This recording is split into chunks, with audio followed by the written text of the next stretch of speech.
Perdón. No, todo bien. Estamos tarde igual, ¿eh? Sí. Y Se habla del jardín de infantes, se habla del nivel inicial, se habla del kindergarten. Estos cambios de denominación dan cuenta de cómo se fue ubicando este nivel dentro del conjunto del sistema educativo, ¿no? Cómo va a surgir como algo solo para ciertos sectores urbanos, más como un lugar de experimentación pedagógica. Cómo va pasando de ser una práctica pedagógica a un derecho educativo.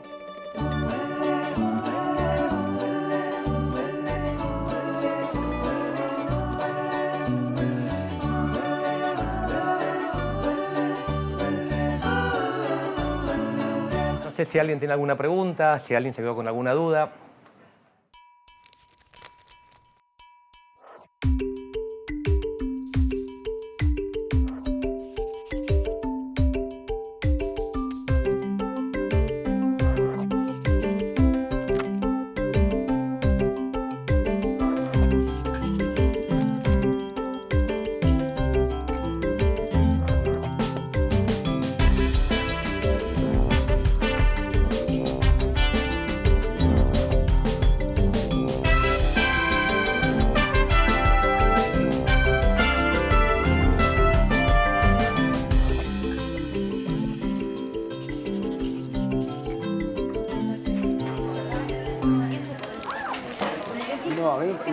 No, a mí lo que me llamó un poco la atención es lo de... la importancia de quisiera ahora. Dale. Pregúntale vos si querés. ¿Se quedó con alguna duda? Sí, profe, nos quedamos con algunas dudas. ¿Por qué surge una necesidad de la educación en primera infancia tan temprano en el siglo XIX, ¿no? Eso hemos hablado. No es necesidad, empiezan a aparecer prácticas, empiezan a haber un montón de maestros, de docentes que empiezan a experimentar, a pensar al chico de otra forma, y sí con las clases acomodadas, ¿no? Uno puede ver, hay una 1860, 1870, hay toda una renovación pedagógica muy importante, cambian las escuelas mucho, terminan de desaparecer los castigos corporales, aparece la escuela graduada, la idea de pasa de un maestro a tener todos los pibes, todos los alumnos a un maestro por grupo de alumnos, la idea de formar a los maestros. Hay toda una gran renovación pedagógica y ahí entra el nivel inicial. Lo que te decía es 1860, comienza este proceso de esta renovación pedagógica. Sarmiento, los viajes de Sarmiento que hizo por Europa, por Estados Unidos, mirando otras cuestiones, sobre todo mujeres que acompañan a Sarmiento. Sara Eccleston, obviamente, Juana Manso van a empezar. Y acá va a comenzar esta línea.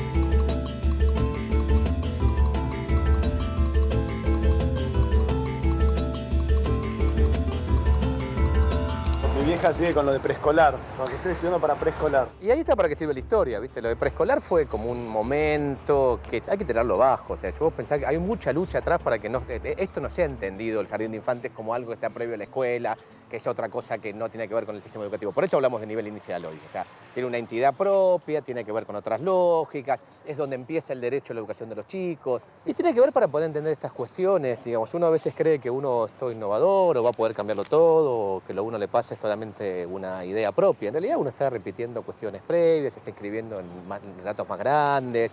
Le va a pasar con ustedes ser maestros que van a dar cuenta que repiten cosas que no sabían que tenían y que ustedes juraron que no iban a hacerlas y las hacen. ¿Y qué no podemos dejar de saber?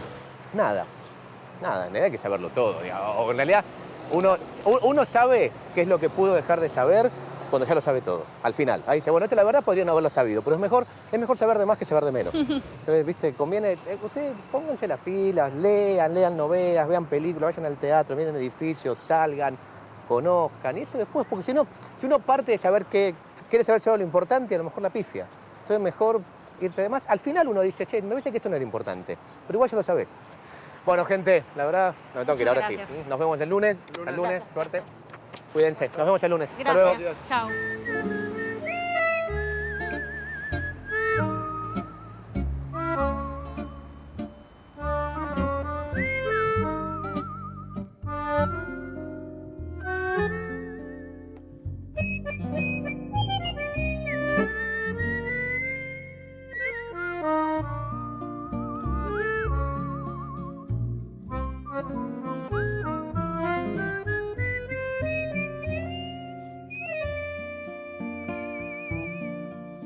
Volviendo ahora a principios del siglo XX, a la época en la que Cimini imaginó los jardines para todos los niños y niñas de la provincia, debemos decir que en esa época había una clara diferencia entre los niños y los menores.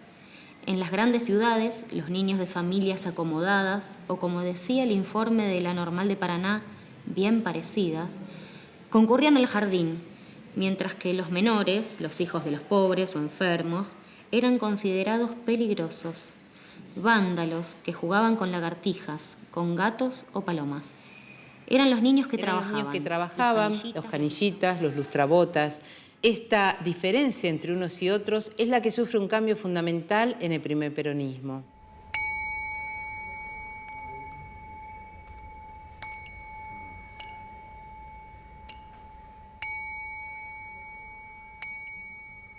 Volviendo un poco hacia atrás, si nosotros tuviéramos que pensar cuándo comienza a forjarse la idea de que hay que educar a la primera infancia, tenemos que nombrar a Sarmiento, tenemos que hablar de educación popular y el registro que hace Sarmiento de las salas cuna y las salas de asilo en Francia. Sarmiento ahí, de alguna manera, deja las bases fundantes, matriz de la educación inicial, cuando dice que en esos espacios hay que educar a los niños, hay que disciplinarlos en los vicios del carácter, hay que darles pequeñas nociones de instrucción general y que, por sobre todo, para hacer esa tarea, nada mejor que mujeres con una delicada inclinación al amor. Su íntima relación con la familia Mann, precisamente con Horace Mann en su visita a Estados Unidos, y luego de la muerte de Horace Mann, la amistad que entabla con su esposa, Mary Peabody, le hace conocer a Sarmiento las bondades del método froebeliano. Las primeras maestras usaban el material de la clase froebeliana, una clase inspirada en las ideas de Froebel, que estaba especialmente preocupado por un trabajo ligado a lo manual. Tenemos desde el don número 1 al don número 13. Cada uno de estos... Porque él los llamó así como modos que ayudaban a los niños a hacer un desarrollo ligado a lo manual y que creía que también tenía que ver con el desarrollo a nivel cognitivo. Mary Peabody tenía una hermana, Elizabeth, que se había formado con Froebel en Alemania y que entonces le hace entender a Sarmiento la importancia que tiene traer ese sistema a la Argentina. Y es ella quien lo ayuda a elegir a una de esas maestras que vienen a la Argentina para que forme sobre los jardines de infantes, que es Sarah Eccleston. Entonces, cuando Sarmiento instala esto, pone la piedra fundante.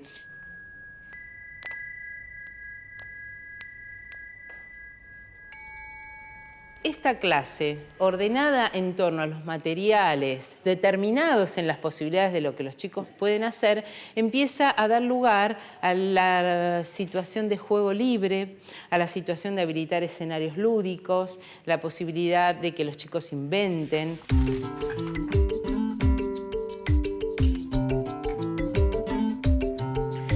Tendríamos que decir lo que pasó a principios del siglo XX, allá por el 1900, cuando Leopoldo Lugones consigue convencer a los inspectores del sistema escolar, él como inspector de escuelas secundarias, y propone el cierre de los espacios de formación, es decir, los profesorados de maestras de jardines de infantes.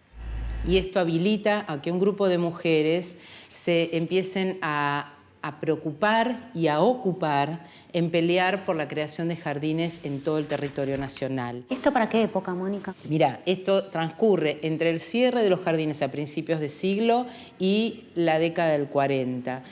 ¿Por qué me paro ahí? Porque a mediados del 40, con la asunción, la llegada al poder del primer peronismo y toda la obra que despliega Eva Perón, la infancia como concepto, como construcción social, cobra otra significación. Dictaduras, cambios en la sociedad fueron contra muchos de los principios del peronismo. Sin embargo, contra la frase «los únicos privilegiados son los niños» no fue nadie. En el marco de fantasía de las pequeñas construcciones resuenan las risas infantiles. Cada mano lleva apresado el tesoro del juguete ambicionado, mientras los ojos, iluminados de júbilo, se preparan serenamente para afrontar el porvenir. Es el venturoso porvenir de la nueva Argentina justicialista. Los jardines de infantes empezaron siendo para algunos chicos. En esta escuela, en la Normal 1 de la Ciudad de Buenos Aires, cuando uno lee los registros de inscripción, los niños inscriptos eran hijos de comerciantes, de hacendados, de profesionales. Y ya vemos que a partir del primer peronismo, el niño era el hijo del obrero. El diputado Simini, diputado de la provincia de Buenos Aires, cercano al gobernador Mercante, teniendo la experiencia de lo que él había vivido en su Trenquelauquen natal, en el Jardín de Infantes número 1, considera que para acompañar el discurso peronista, para acompañar esa liturgia, nada mejor que impulsar la idea de los jardines de infantes, y consigue promulgar la ley conocida por la gente del nivel inicial como la ley Simini en 1946, una ley que tiene vigencia hasta 1951, cuando es derogada y reemplazada por otra, y él consigue instalar la idea de que el jardín de infantes desde los 3 hasta los 5 años es obligatorio. Tendrías que ver la posibilidad de ir a visitar el jardín número 1 de Trenquelauquen, aquel que te decía donde empezó la historia de los jardines. Mi compañero Manuel creo que tenía pensado ir.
Me recibí de maestra y ese mismo año el señor Jaime Glasten, que era una eminencia como educador, como organizador, formó el humilde Jardín de Infantes número 1.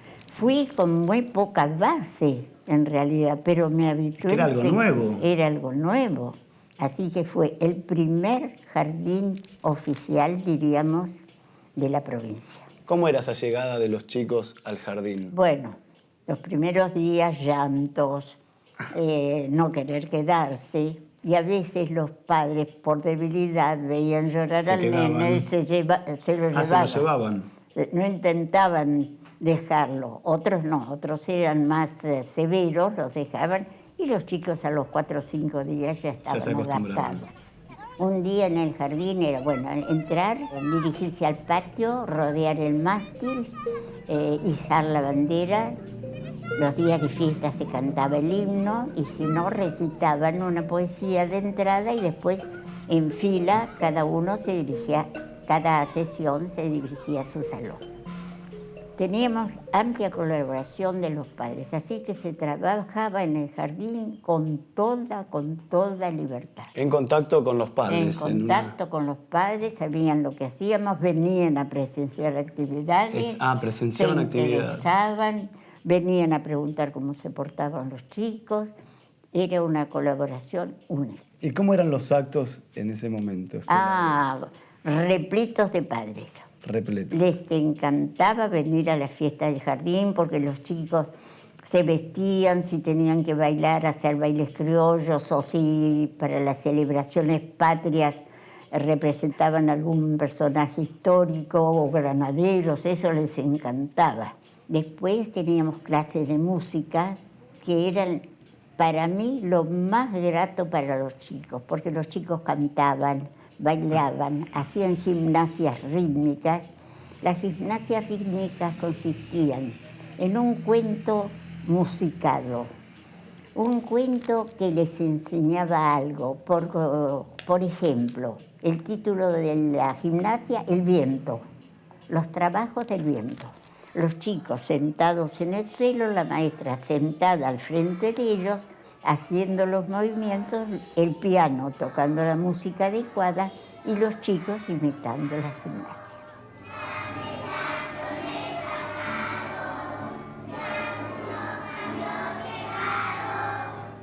Pensar en educar es pensar en acompañar, en dejar huellas, en poder ayudar a transcurrir ese desarrollo del otro, un sujeto que no es, sino que está siendo, que va a seguir siendo.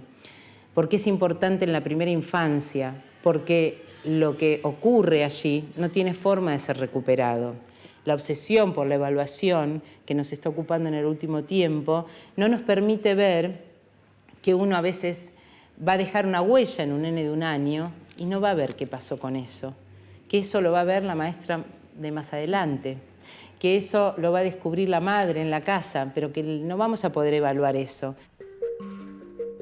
Entonces, ese es nuestro mayor desafío hoy, cómo situar la importancia de la educación inicial, situarla como una práctica educativa, una práctica en la que estar con niños pequeños tiene tanta responsabilidad como estar con un adulto en la universidad.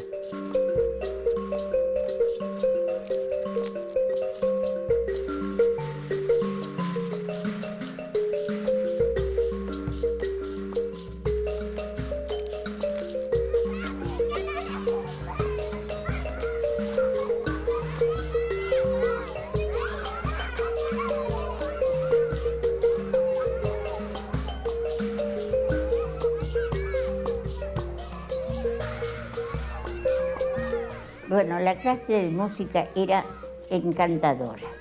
¿La que más le gustaba a usted era? A todos. A todos. A todos, A los porque chicos los también. chicos disfrutaban en grande.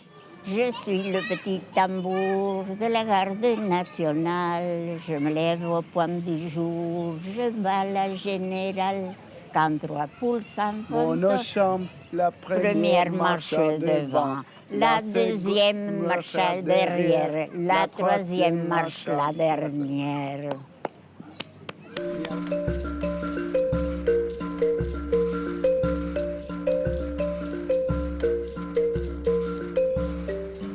Después teníamos clases de educación sensorial, aprendían con materiales de aquella época, material de cuáles? Montessori, por ejemplo, Froebel, quizás un poco antiguos para la actualidad que vivimos, pero los chicos aprendían formas, colores,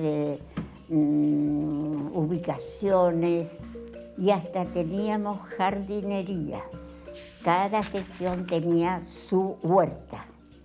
Allí sembraban, allí regaban, allí cuidaban y al final cosechaban. Y volvían con todo orgullo a su casa con el ramito de perejil o 2 o 3 rabanitos cada uno. Era la alegría para ellos.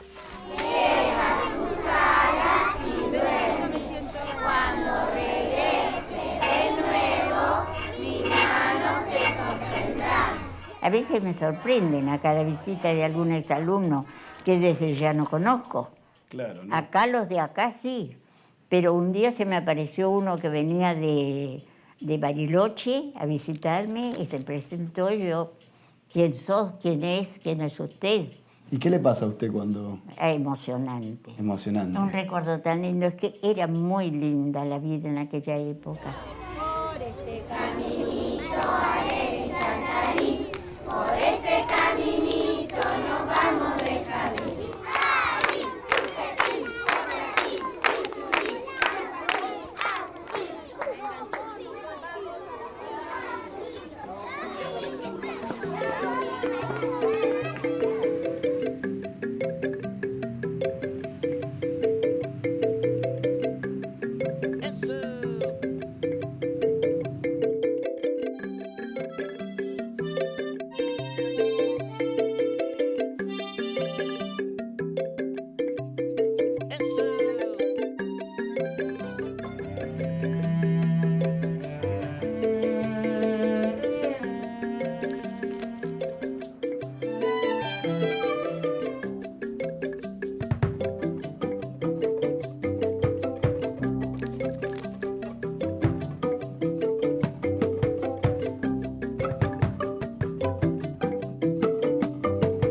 década del 60 fue una década de profundos cambios culturales, ¿no? En general en todo el mundo. Digo, tenemos el hipismo, el mayo francés, la toma de las universidades, estos movimientos más culturales y sociales y políticos empezaron a cuestionar, ¿no es cierto?, a la escuela, a las familias, ¿sí? Entonces podríamos decir que lo que se jugaba ahí era cómo era el vínculo entre los adultos y los jóvenes, entre los adultos y los niños.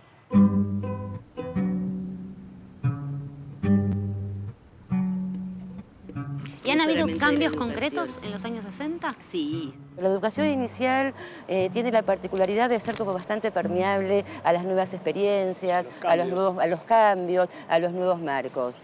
Una de las cosas que aparece como interesante es la difusión del psicoanálisis. Ajá. ¿Por qué liga al nivel inicial el psicoanálisis? Por muchas cuestiones, tales como sostener que los primeros años de vida, 0 a 5 años, es una etapa del sujeto humano, de la constitución del aparato psíquico. Aparece en el 59 la primera Declaración Universal por los Derechos del Niño. Aparece la carrera de Ciencias de la Educación. Hablamos de ciencias de la educación, digamos, de varias disciplinas para poder ver este acto complejo que es el de educar. Digo, hay una mirada crítica y hay cambios importantes. Y estos cambios también se dan desde la práctica. Ya la forma de enseñar, de aprender y de estar, ¿no?, y de habitar el jardín infantes y las actividades que allí se realizan, también hay cambios. Aparece, por ejemplo, una estructura didáctica llamada juego-trabajo, donde los chicos, que es una estructura como muy revolucionaria para la época, muy revolucionario, donde los chicos en el ámbito de la sala hacen diversas actividades al mismo tiempo. Aparece una persona que es Jean Piaget, un epistemólogo, que tuvo mucha influencia del campo educativo argentino. Hubo figuras destacadas en la historia de la educación inicial, como Lidia Bosch, ¿sí?, que escribe sus publicaciones mirando el jardín de infantes. Eve San Martín de Duprat, que es otra figura clave y muy importante para mirar la historia del nivel, como fundante en toda la pedagogía y la didáctica del nivel.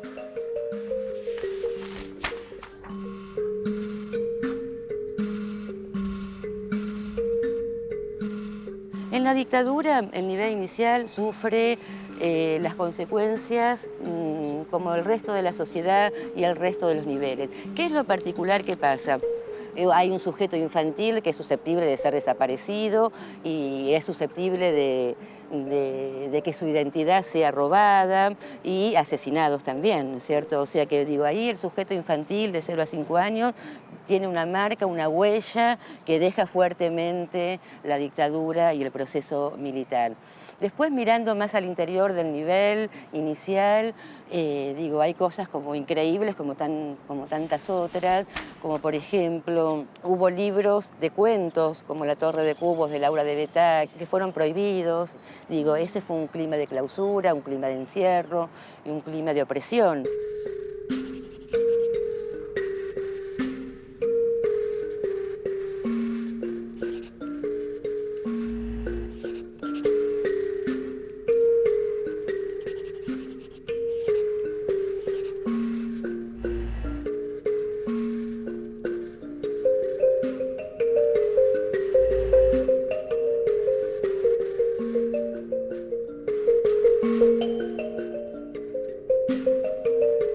¿Y vos pensás que hay tareas o deudas pendientes hacia el futuro? Sí. ¿Cómo recibimos a la primera infancia? ¿Se acuerdan que hablamos un rato? Que es una pregunta que nos compete a todos como sociedad y también, por supuesto, a los organismos gubernamentales, pensar cómo recibimos, qué oportunidades de construcción de sujeto le damos a estos niños, ¿sí?, cómo los cuidamos, cómo creamos infancia. Que la educación inicial sea una oportunidad no solamente de constitución de sujeto infantil, ¿sí?, sino también una oportunidad de construcción de igualdad en el desarrollo del pensamiento, de la exploración, ¿sí?, del juego, del arte, ¿sí?, del cuerpo infantil. Entonces, estas oportunidades las tienen que tener todos los niños de 0 a 5 años a lo largo y a lo ancho del país.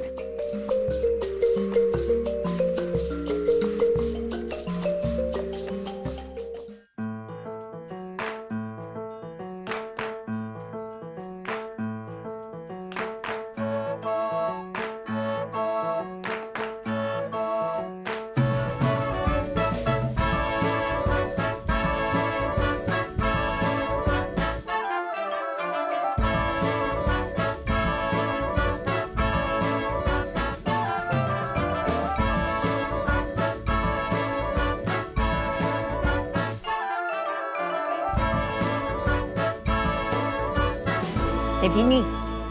Se finí.